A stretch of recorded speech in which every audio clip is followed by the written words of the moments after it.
नमस्कार दर्शको, मराठी महाराष्ट्रामध्ये आपल्या सगळ्यांचं स्वागत आहे. मी संग्राम. नेहमी आम्हाला सांगावं लागतं की गोरगरीब लोकांच्या सुरक्षेचं काय, हे आम्हाला का म्हणावं लागतं. तर बाबा सिद्दीकी तिकडं अमोल मिटकरींवर हल्ला, दुसरीकडं कालच्या अमित गोरखेंच्या पीएच्या बायकोसोबत झालेलं कृत्य. दिवसाढवळ्या आमदारांना गोळ्या मारून हत्या केली जाते. अमोल मिटकरींच्या दारात दगड लाट्या काट्या घेऊन बाहेर उभा राहिलेले राजकारणी गुंड, आणि ते अशा प्रकारे धमक्या देत होते की अमोल मिटकरींना बाहेर निघणं मुश्किल झालं. अमोल मिटकरींच्या पक्षाच्या प्रमुखांना काही करता आलं नाही, त्यांना काही करता आलं नाही. बाबा सिद्दीकी यांच्या गोळ्या झाडून हत्या केली. काय सुरक्षेचं.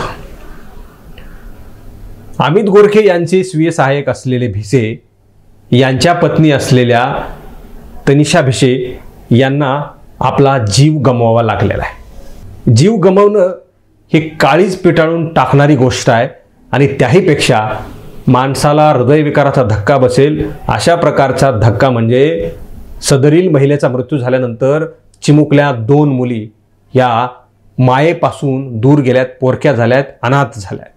त्यांच्या संगोपनाचं काय, त्यांच्या पुढील भविष्याचं काय, ज्यांनी हे जग अजून पाहिलेलं नाही त्या दवाखान्यात आहेत. दीनानाथ मंगेशकर रुग्णालयानं त्यांना 3 तास ताटकळत ठेवलं.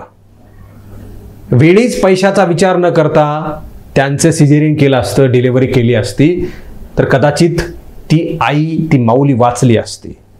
धनधांडग्या लोकांनी नाव मोठं घेतलं, शासनाकडून 6 एकर जमीन कवडी मोल किमतीनं घेतली, पैसे लाटायचे, पुरस्कार सुद्धा त्यांच्याच घरात, नावं सगळी ह्यांच्याच घरात, शासनाच्या फुकट सोयीसुविधा ह्यांनाच, आणि तरीसुद्धा एका गोरगरीब समाजाच्या महिलेला त्या ठिकाणी ते वाचवू शकलेले नाहीत, कारण त्यांना पैसा हवा होता. पैशाच्या हवासापोटी सदरील महिलेला मृत्यूच्या दाढेमध्ये सोडलं. 20 लाख रुपये भरा अन्यथा निघून जा, अशा प्रकारचा सल्ला दीनानाथ मंगेशकर रुग्णालयाकडून देण्यात आला, आणि काही तासात सदरील महिलेचा दुर्दैवी मृत्यू झालाय. अमित गोरखे हे भारतीय जनता पार्टीचे विधान परिषदेचे आमदार आहेत. त्यांचे स्वीय सहाय्यक यांनी अशा प्रकारची मला ट्रीटमेंट दिली जाते दीनानाथ मंगेशकर रुग्णालयातून, असा त्यांना फोन केला अमित गोरखेंना.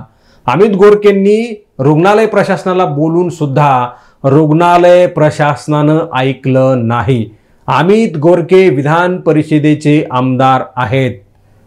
अमित गोरखेंसारख्या आमदाराच्या घरच्या जवळच्या माणसाचं ते जर ऐकत नसतील तर अत्यंत सामान्य माझ्यासारख्या माणसाचं ते म्हणजे दीनानाथ रुग्णालयावाले कसे ऐकतील, हा सगळ्यात मोठा सवाल आहे. महाराष्ट्रामध्ये एक ना अनेक सवाल असे उपस्थित राहत आहेत.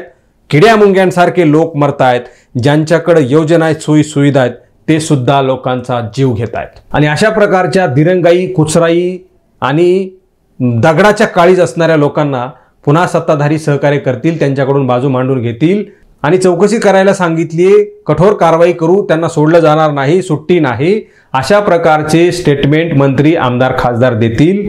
आणि काही दिवसांनी हे प्रकरण तशाच प्रकारचं जिरून जाईल, जसं सोमनाथ सूर्यवंशीचं प्रकरण जिरलं. या सगळ्या गोष्टी आमच्यासाठी फार धक्कादायक आहेत. समाजातल्या लोकांसाठी, बहुजन समाजातल्या लोकांसाठी अत्यंत धक्कादायक आहेत. आम्ही थोडासा आवाज उठवून पुढे आलं पाहिजे, तेव्हा कुठेतरी या सत्ताधारी मस्तवाल लोकांना अशा प्रकारचे मोठे मोठे नाव मंगेशकर, दीनानाथ वगैरे घेऊन तिथं लोकांची लूट करणाऱ्या, लोकांचा जीव घालणाऱ्या लोकांना कुठेतरी त्यांची जागा दाखवणं गरजेचं आहे. ही सगळ्यात मोठी गोष्ट आहे.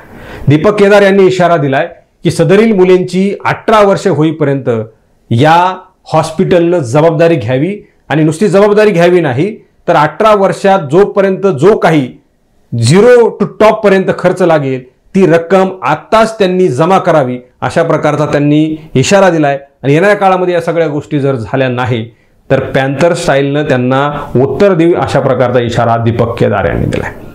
अशा प्रकारच्या समाजसेवकांची अत्यंत गरज आहे. निर्भीडपणे स्पष्ट बोलणाऱ्या लोकांची गरज आहे.